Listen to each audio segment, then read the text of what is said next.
itu korkelnya siapa sih? Kok kelompok itu nggak aktif? Ketuanya siapa sih? Nah, assalamualaikum warahmatullahi wabarakatuh. Kembali lagi di channelku KKN Series, membahas terkait tentang KKN. Di video kali ini kita akan ngebahas terkait tentang job desk. Iya, penting banget job desk itu. Pasti KKN itu ada kelompok-kelompoknya kan, gitu ya. Ada terdiri dari kadang itu ada yang 7, ada yang 11 gitu ya. Nah, ini perlu adanya kerja sama tim. Nah, salah satu bentuk implementasi dari kerja sama tim itu adalah membagi job desk. Job desknya apa aja biasanya? Ya kalau dalam kepemimpinan itu ada yang jadi koordinator kelompoknya siapa, sekretarisnya siapa, bendaharanya siapa, bidang acaranya siapa, humasnya apa, HPDD misalkan ya. Habis itu bagian konsumsinya siapa.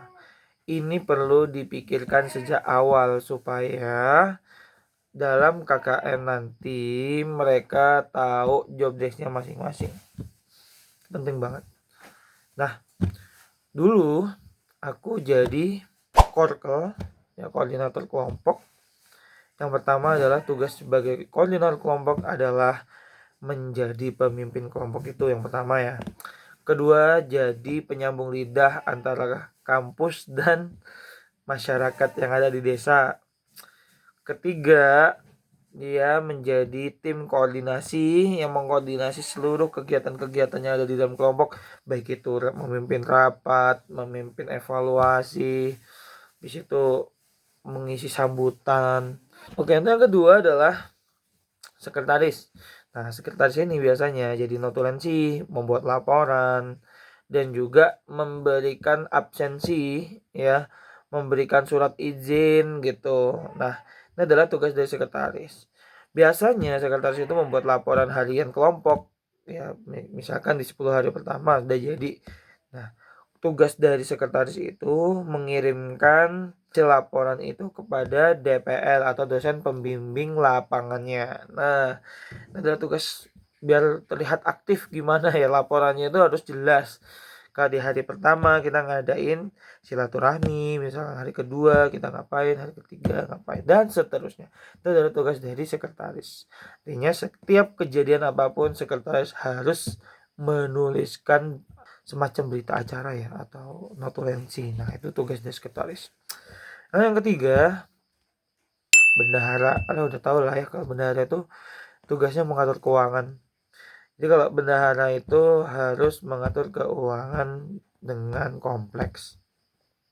Kalau di zamanku dulu, kalau aku KKN, itu ada iuran uang 500.000 pertama. Satu orang ya. 500.000.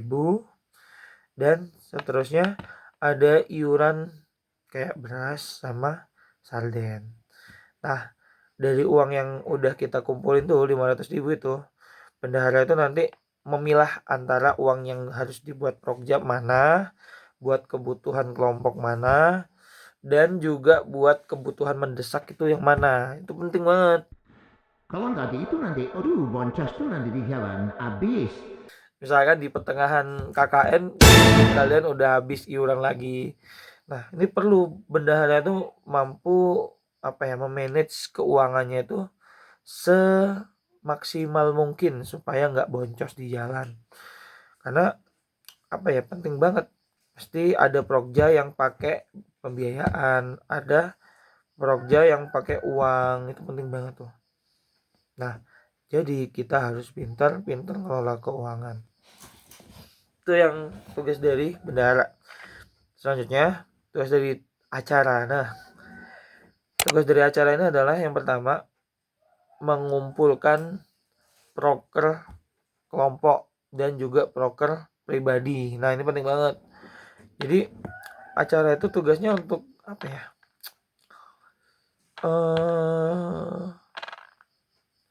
jadi tugas dari acara itu adalah mengkoordinator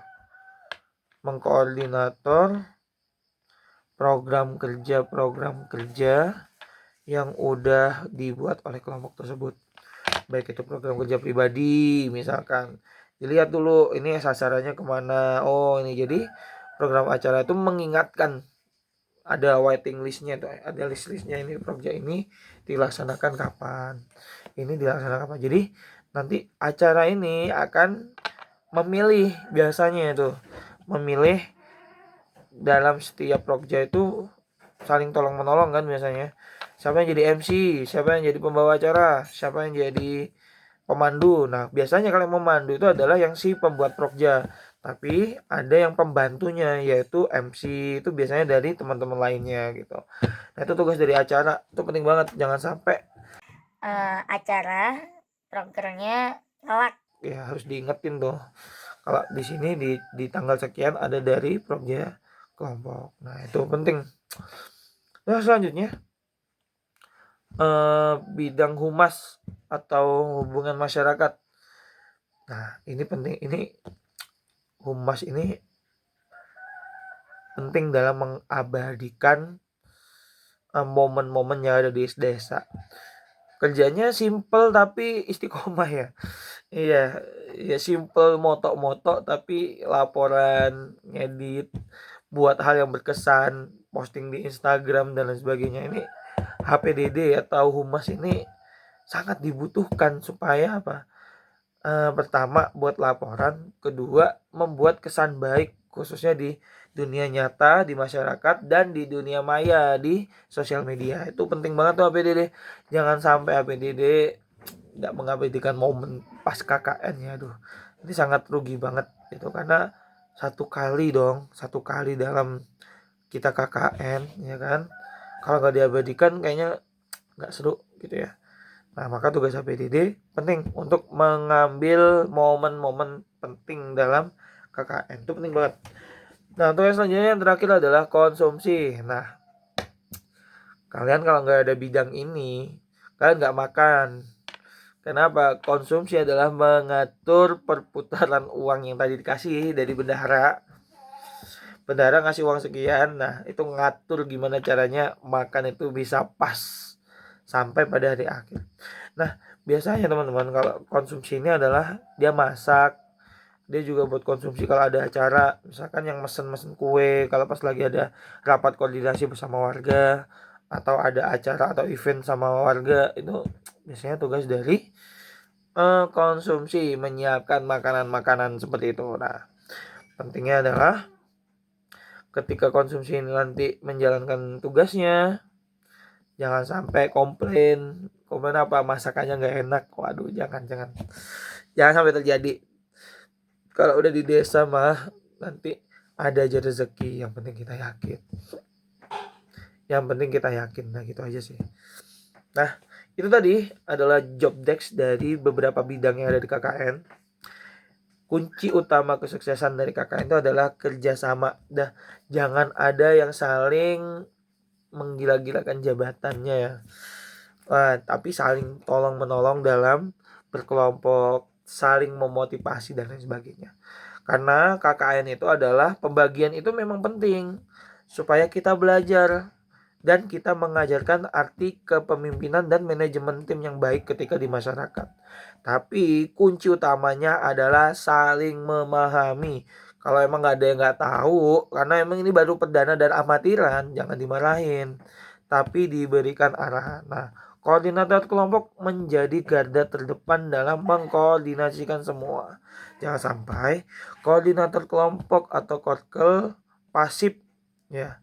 Pasif gitu aja dan gak ada gerakan. Nanti yang menjadi citra adalah, itu korkelnya siapa sih? Kok kelompok itu gak aktif? Ketuanya siapa sih? Nah, jangan sampai terjadi sama kelompok kalian. Jangan lupa subscribe channel ini, dan semoga teman-teman lancar KKN-nya. See you. Jangan lupa tunggu gebrakan lainnya. Wassalamualaikum.